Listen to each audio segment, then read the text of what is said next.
Back to again. ಎಡವಟ್ಟು ಹೇಳಿಕೆ ನೀಡಿ ಕೆಎಸ್ಸಿಎಯನ್ನ ಸಿಕ್ಕೆ ಹಾಕಿಸಿದ್ನ ನಿಖಿಲ್ ಸೋಸಲೆ. ಆರ್ಸಿಬಿ ಕೆಎಸ್ಸಿಎಗೆ ನಿಖಿಲ್ ಸೋಸಲೆ ಹೇಳಿಕೆಯೇ ಕಂಟಕ ಆಗತ್ತಾ? ಕೆಎಸ್ಸಿಎ ಆರ್ಸಿಬಿ ಮ್ಯಾನೇಜ್ಮೆಂಟ್ಗೆ ಕಾನೂನು ಕಂಟಕ ಕಾದಿದ್ಯಾ? ಅಷ್ಟು ಸುಲಭಕ್ಕೆ ಸುಮ್ಮನೆ ರಿಸೈನ್ ಮಾಡಿ ಹೋಗ್ಬಿಡಕ್ಕಾಗಲ್ಲ ಅಲ್ಲಿ ಯಾರನ್ನು ಕೂಡ. ಯಾರೆಲ್ಲ ಈ ಡಿಸಿಷನ್ಸ್ ತಗೊಂಡಿದ್ದಾರೆ all should be held responsible. So ಕಾನೂನು ತನಿಖೆ ಆ ನಿಟ್ಟಿನಲ್ಲಿ ನಡೆಯುತ್ತೆ. ಅನುಮತಿ ಪಡೆದು ಪೋಸ್ಟ್ ಹಾಕಿದ್ದೆ ಅಂತ ನಿಖಿಲ್ ಸೋಸಲೆ ಹೇಳಿಕೆ ಕೊಟ್ಟಿದ್ದಾರೆ. ಪೊಲೀಸರು ವಿಚಾರಣೆ ಮಾಡ್ತಾರೆ ಯಾರ ಜೊತೆ ಚರ್ಚೆ ಮಾಡಿದ್ದೆ, ಆರ್ಸಿಬಿ ಕಡೆಯಿಂದ ಇನ್ನೂ ಯಾರೆಲ್ಲ ಇದ್ರು, ಕೆಎಸ್ಸಿಎ ಕಡೆಯಿಂದ ಯಾರೆಲ್ಲ ಇದ್ರು. ಆಲ್ ರೈಟ್, ನಮ್ಮ ಪ್ರತಿನಿಧಿ ಧ್ರುವ ಲೈವ್ ಕನೆಕ್ಟ್ ಆಗಿದ್ದಾರೆ. ಧ್ರುವ, ಖಂಡಿತವಾಗ್ಲೂ ಈಗ ಆರ್ಸಿಬಿಗೆ ಕೆಎಸ್ಸಿಎಗೆ ಇನ್ನಷ್ಟು ಕಂಟಕ ಗ್ಯಾರಂಟಿ ಅಂತ ನಿಜ. ತನಿಖೆ ಹಾಗೆ ಆಗಬೇಕಾಗಿರೋದು. ಯಾವುದೋ ಒಂದು ವ್ಯಕ್ತಿನ ಬಲಿಪಶು ಮಾಡಿ ಸುಮ್ಮನೆ ತನಿಖೆ ಮಾಡಿದ್ವಿ ಅಂತ ಮಾಡೋದ್ರಲ್ಲಿ ಏನು ಅರ್ಥ ಇದೆ? ಯಾಕೆ ಈ ಥರದ ಇನ್ನೊಂದು ಇನ್ಸಿಡೆಂಟ್ ಆಗಬಾರ್ದು, ಯಾಕಿದಾಯಿತು ಅನ್ನೋದರ ವಿಚಾರದಲ್ಲಿ ವಿವರವಾದ ತನಿಖೆ ಆಗಬೇಕು. ಪ್ರತಿ ಜೀವಕ್ಕೂ ಕೂಡ ಬಹಳ ದೊಡ್ಡ ಮೌಲ್ಯ ಇದೆ. ಹಾಗಾಗಿ ಸೊ ಯಾವ ನಿಟ್ಟಿನಲ್ಲಿ ತನಿಖೆ ಸಾಗ್ಬೋದು? ಈಗ ಕೆಎಸ್ಸಿಎನವರ ಒಬ್ಬೊಬ್ಬರು ಕೂಡ ತಪ್ಪಿಸ್ಕೊಂಡಿದ್ದಾರೆ. ಈ ಕೆಎಸ್ಸಿಎ ಕಡೆಯಿಂದ ಅರೆಸ್ಟ್ ಎಷ್ಟಾಗಿದೆ? ಮೋಸ್ಟ್ಲಿ ಯಾವುದೋ ಅರೆಸ್ಟ್ ಆಗಿಲ್ಲ ಅಂತ ಅನ್ಕೋತೀನಿ. ಸೊ ಕೆಎಸ್ಸಿಎ ಕಥೆ ಏನು ಈಗ? ಅದರ ಅಧ್ಯಕ್ಷ ಉಪಾಧ್ಯಕ್ಷರು ರಿಸೈನ್ ಮಾಡಿದಾರಾ? ಪೊಲೀಸರಿಗೆ ಸಿಗ್ತಾ ಇದ್ದಾರಾ? ತನಿಖೆಗೆ ಅವೈಲೇಬಲ್ ಇದ್ದಾರಾ? ಏನು ಕತೆ? ಕೆಎಸ್ಸಿಎ ಅಫಿಷಿಯಲ್ಸ್ ಕಥೆ ಏನು? ಆರ್ಸಿಬಿನಲ್ಲಿ ಇನ್ನೊಂದಿಷ್ಟು ಜನ ಏನಾದರೂ ಅರೆಸ್ಟ್ ಆಗ್ಬೋದಾ? ಧ್ರುವ.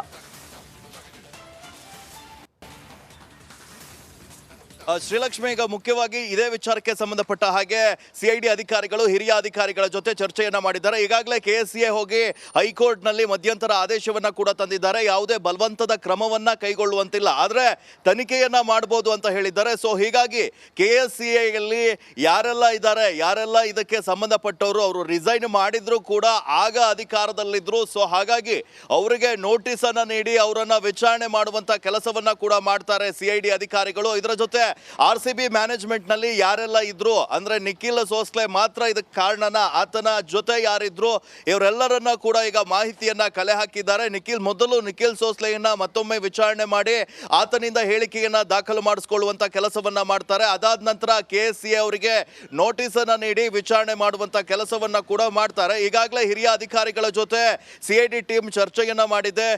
ಯಾವ ರೀತಿಯಾಗಿ ಇವರಿಗೆ ನೋಟಿಸ್ ಅನ್ನ ನೀಡಬೇಕು ಅನ್ನುವಂಥದ್ದನ್ನ ಕೂಡ ಈಗ ಸದ್ಯ ಚರ್ಚೆಯನ್ನ ಮಾಡ್ತಾ ಇದ್ದಾರೆ.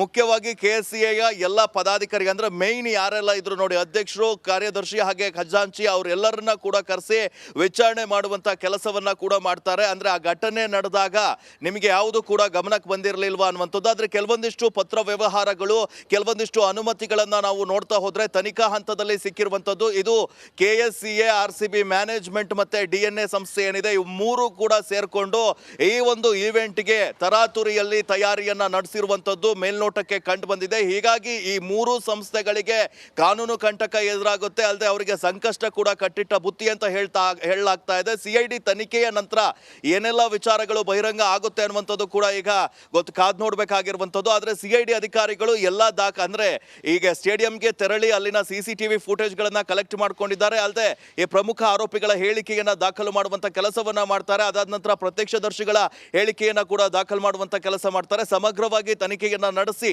ಇದರಲ್ಲಿ ಯಾರ್ಯಾರ್ದು ಪಾತ್ರ ಇದೆ, ಏನಾದ್ರೂ ಇವರನ್ನ ಅರೆಸ್ಟ್ ಮಾಡುವಂತಹ ಅನಿವಾರ್ಯತೆ ಇದ್ರೆ ಅರೆಸ್ಟ್ ಕೂಡ ಮಾಡ್ತಾರೆ. ಆದ್ರೆ ಮೊದಲು ಈ ತನಿಖೆಯ ಮೊದಲ ಹಂತವಾಗಿ ವಿಚಾರಣೆ ಮಾಡಬೇಕು, ಎವಿಡೆನ್ಸ್ ಅನ್ನ ಕಲೆಕ್ಟ್ ಮಾಡುವಂತ ಕೆಲಸವನ್ನ ಕೂಡ ಸಿಐಡಿ ಅಧಿಕಾರಿಗಳು ಮಾಡ್ತಾ ಇದ್ದಾರೆ. Srilakshmi. Right, thank you Dhruva ಡೀಟೇಲ್ಸ್ಗಾಗಿ. Back to again. ಎಡವಟ್ಟು ಹೇಳಿಕೆ ನೀಡಿ ಕೆಎಸ್ಸಿಎಯನ್ನ ಸಿಕ್ಕೆ ಹಾಕಿಸಿದ್ನ ನಿಖಿಲ್ ಸೋಸಲೆ. ಆರ್ಸಿಬಿ ಕೆಎಸ್ಸಿಎಗೆ ನಿಖಿಲ್ ಸೋಸಲೆ ಹೇಳಿಕೆಯೇ ಕಂಟಕ ಆಗತ್ತಾ? ಕೆಎಸ್ಸಿಎ ಆರ್ಸಿಬಿ ಮ್ಯಾನೇಜ್ಮೆಂಟ್ಗೆ ಕಾನೂನು ಕಂಟಕ ಕಾದಿದ್ಯಾ? ಅಷ್ಟು ಸುಲಭಕ್ಕೆ ಸುಮ್ಮನೆ ರಿಸೈನ್ ಮಾಡಿ ಹೋಗ್ಬಿಡಕ್ಕಾಗಲ್ಲ ಅಲ್ಲಿ ಯಾರನ್ನು ಕೂಡ. ಯಾರೆಲ್ಲ ಈ ಡಿಸಿಷನ್ಸ್ ತಗೊಂಡಿದ್ದಾರೆ all should be held responsible. So ಕಾನೂನು ತನಿಖೆ ಆ ನಿಟ್ಟಿನಲ್ಲಿ ನಡೆಯುತ್ತೆ. ಅನುಮತಿ ಪಡೆದು ಪೋಸ್ಟ್ ಹಾಕಿದ್ದೆ ಅಂತ ನಿಖಿಲ್ ಸೋಸಲೆ ಹೇಳಿಕೆ ಕೊಟ್ಟಿದ್ದಾರೆ.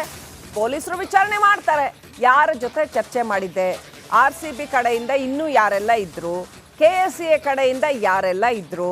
ಆಲ್ ರೈಟ್, ನಮ್ಮ ಪ್ರತಿನಿಧಿ ಧ್ರುವ ಲೈವ್ ಕನೆಕ್ಟ್ ಆಗಿದ್ದಾರೆ. ಧ್ರುವ, ಖಂಡಿತವಾಗ್ಲೂ ಈಗ ಆರ್ಸಿಬಿಗೆ ಕೆಎಸ್ಸಿಎಗೆ ಇನ್ನಷ್ಟು ಕಂಟಕ ಗ್ಯಾರಂಟಿ ಅಂತ ನಿಜ ತನಿಖೆ ಹಾಗೆ ಆಗ್ಬೇಕಾಗಿರೋದು. ಯಾವುದೋ ಒಂದು ವ್ಯಕ್ತಿನ ಬಲಿಪಶು ಮಾಡಿ ಸುಮ್ಮನೆ ತನಿಖೆ ಮಾಡಿದ್ವಿ ಅಂತ ಮಾಡಿದ್ರಲ್ಲಿ ಏನು ಅರ್ಥ ಇದೆ? ಯಾಕೆ ಈ ಥರದ ಇನ್ನೊಂದು ಇನ್ಸಿಡೆಂಟ್ ಆಗಬಾರ್ದು, ಯಾಕಿದಾಯ್ತು ಅನ್ನೋದರ ವಿಚಾರದಲ್ಲಿ ವಿವರವಾದ ತನಿಖೆ ಆಗಬೇಕು. ಪ್ರತಿ ಜೀವಕ್ಕೂ ಕೂಡ ಬಹಳ ದೊಡ್ಡ ಮೌಲ್ಯ ಇದೆ. ಹಾಗಾಗಿ ಸೊ ಯಾವ ನಿಟ್ಟಿನಲ್ಲಿ ತನಿಖೆ ಸಾಗ್ಬೋದು. ಈಗ KSCA ಒಬ್ಬೊಬ್ಬರು ಕೂಡ ತಪ್ಪಿಸ್ಕೊಂಡಿದ್ದಾರೆ. ಈ KSCA ಕಡೆಯಿಂದ ಅರೆಸ್ಟ್ ಎಷ್ಟಾಗಿದೆ? ಮೋಸ್ಟ್ಲಿ ಯಾವುದೋ ಅರೆಸ್ಟ್ ಆಗಿಲ್ಲ ಅಂತ ಅನ್ಕೋತೀನಿ. ಸೊ KSCA ಕಥೆ ಏನು ಈಗ? ಅದರ ಅಧ್ಯಕ್ಷ ಉಪಾಧ್ಯಕ್ಷರು ರಿಸೈನ್ ಮಾಡಿದಾರಾ? ಪೊಲೀಸರಿಗೆ ಸಿಗ್ತಾ ಇದ್ದಾರಾ? ತನಿಖೆಗೆ ಅವೈಲೇಬಲ್ ಇದ್ದಾರಾ? ಏನು ಕತೆ? KSCA ಅಫಿಷಿಯಲ್ಸ್ ಕಥೆ ಏನು? RCBನಲ್ಲಿ ಇನ್ನೊಂದಿಷ್ಟು ಜನ ಏನಾದರೂ ಅರೆಸ್ಟ್ ಆಗ್ಬೋದಾ? ಧ್ರುವ.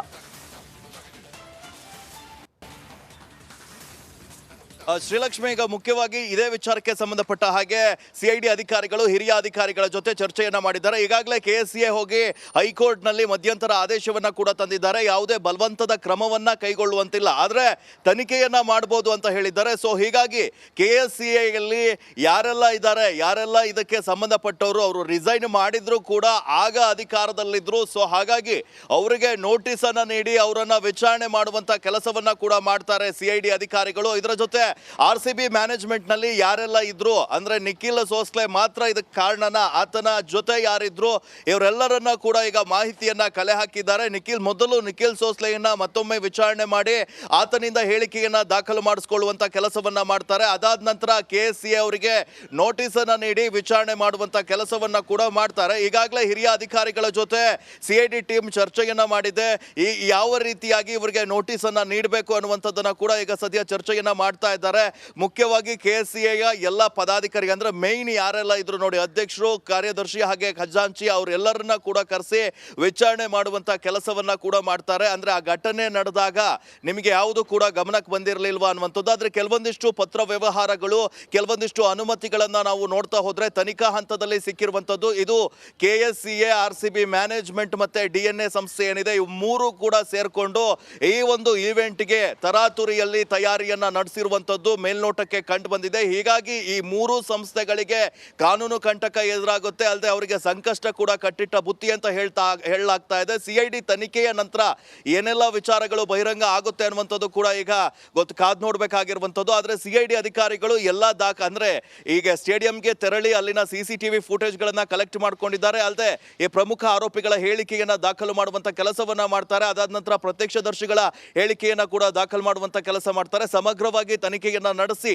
ಇದರಲ್ಲಿ ಯಾರ್ಯಾರ್ದು ಪಾತ್ರ ಇದೆ, ಏನಾದ್ರೂ ಇವರನ್ನ ಅರೆಸ್ಟ್ ಮಾಡುವಂತಹ ಅನಿವಾರ್ಯತೆ ಇದ್ರೆ ಅರೆಸ್ಟ್ ಕೂಡ ಮಾಡ್ತಾರೆ. ಆದ್ರೆ ಮೊದಲು ಈ ತನಿಖೆಯ ಮೊದಲ ಹಂತವಾಗಿ ವಿಚಾರಣೆ ಮಾಡಬೇಕು, ಎವಿಡೆನ್ಸ್ ಅನ್ನ ಕಲೆಕ್ಟ್ ಮಾಡುವಂತ ಕೆಲಸವನ್ನ ಕೂಡ CID ಅಧಿಕಾರಿಗಳು ಮಾಡ್ತಾ ಇದ್ದಾರೆ. Srilakshmi. Right, thank you Dhruva ಡೀಟೇಲ್ಸ್ಗಾಗಿ.